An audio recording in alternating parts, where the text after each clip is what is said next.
You know, sometimes when you make changes to classic cars, especially things that could change their originality, you can enter a religious debate and really piss people off. So I figured I'd step in it again today with an episode that I call Cool It, about replacing a radiator in a '57 Thunderbird. Welcome to Thunderbird Garage. Thunderbird Garage, where the classics come alive. 57 magic, man, it's more than just a drive.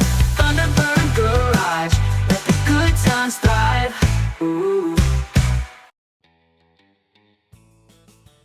Today we're going to replace the radiator on the Thunderbird. Last weekend the front bead weld on the radiator burst, and so we need to put a new one in.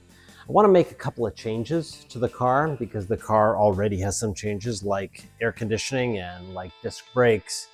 We're going to probably put in an electric fan, but we're going to start with a new radiator, and I have one right over here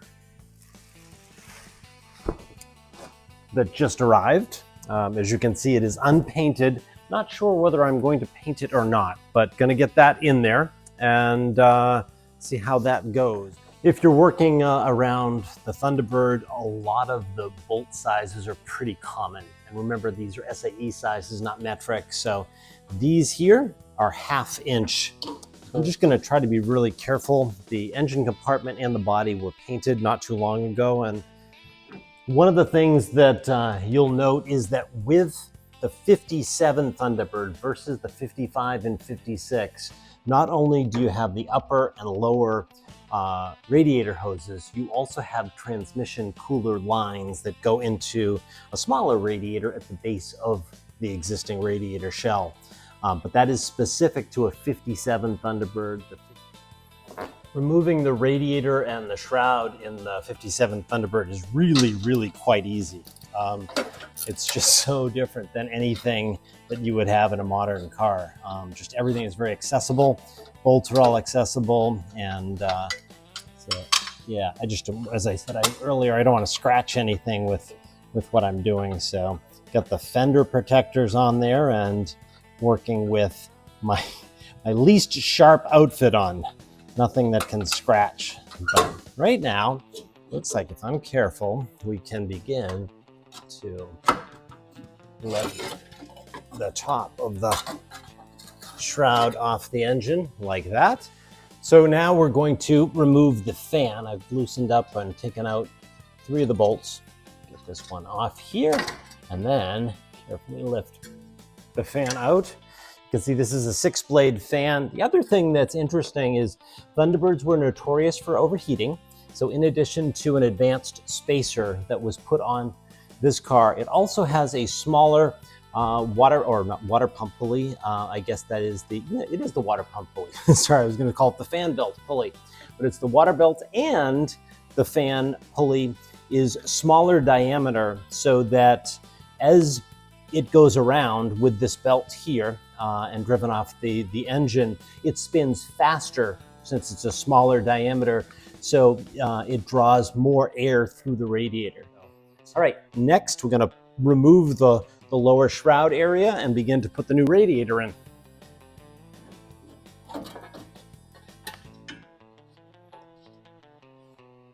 Pulling the lower shroud out here. It's nice that they break the shroud in half simply because it allows you to remove it more easily from the engine. But in any event, I am going to disconnect the upper and lower radiator hoses. Lower one is down there, upper one is here, and then the transmission cooling lines are right in the center. So I'm going to use this below the car to catch whatever fluids might come out and capture them in here so that I don't spill it all over the floor. All right. Now I'm going to remove the upper radiator hose here, break their seal a little bit, which they sort of begin to stick to the radiator. So yeah, it's pretty dry in there. We lost so much fluid here. Now I'll do the other side. Looks like someone put the actual screw for the hose clamp coming up from below, which makes it a little bit more difficult. So I got to get under the car to do that, or at least reach under the car. So I'll be back.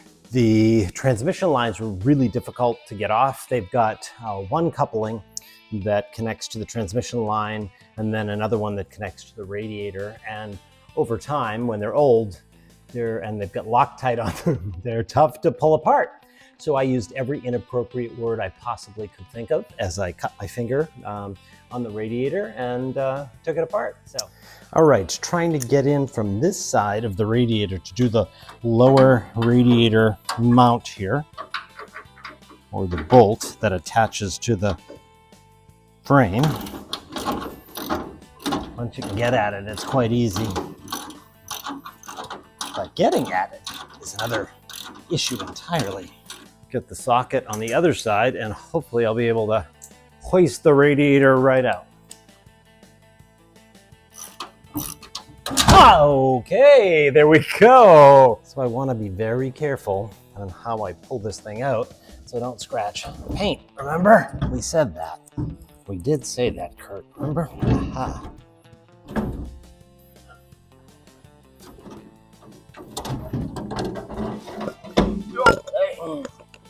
So the radiator's out, almost had a slippery slope where I almost dropped it on the side of the Thunderbird. I would have been very upset if that had happened, but we survived. So I have the radiator in place, just sitting in place to make sure that the mounting holes line up, and I'm pleased with it. It's aluminum, as you can hear and see, and the aluminum is a lot lighter than the original copper and steel, or predominantly copper radiator that was originally in here. There's a question whether the copper or the aluminum are better conductors of heat or kind of thermocouplers, and maybe that's the term in helping a car cool off. And I've seen a couple of different analyses of what's better, whether the copper radiator or the aluminum radiators are better, and I don't think the evidence is really conclusive right now. I think one of the bigger things is how the radiator is designed to pass through air, and the actual vanes that are constructed on some of the newer radiators, how good are they?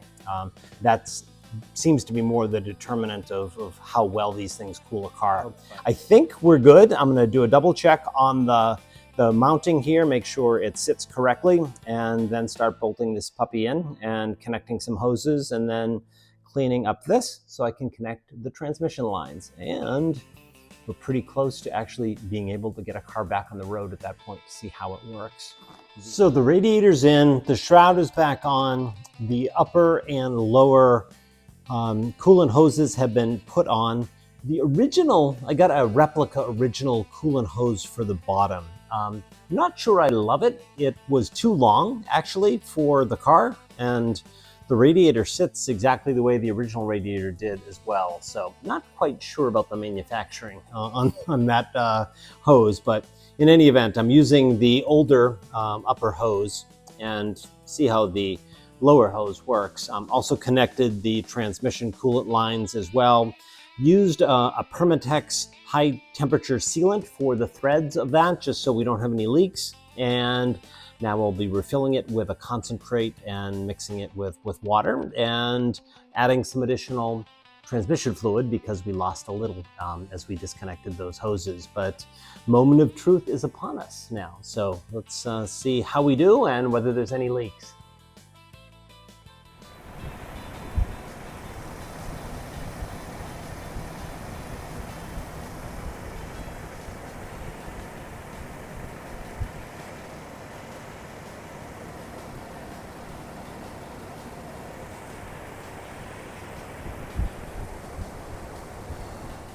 I hope I didn't annoy you purists too much by putting in an aluminum radiator in Walt's '57 Thunderbird, but the car is running cooler than ever and it's really a joy to drive. So from my standpoint, as long as the car looks original on the outside and we make some mechanical modifications to make it run a little bit better, that's okay. But once again, don't yell, no hate mail, please. Thanks for tuning in to Thunderbird Garage.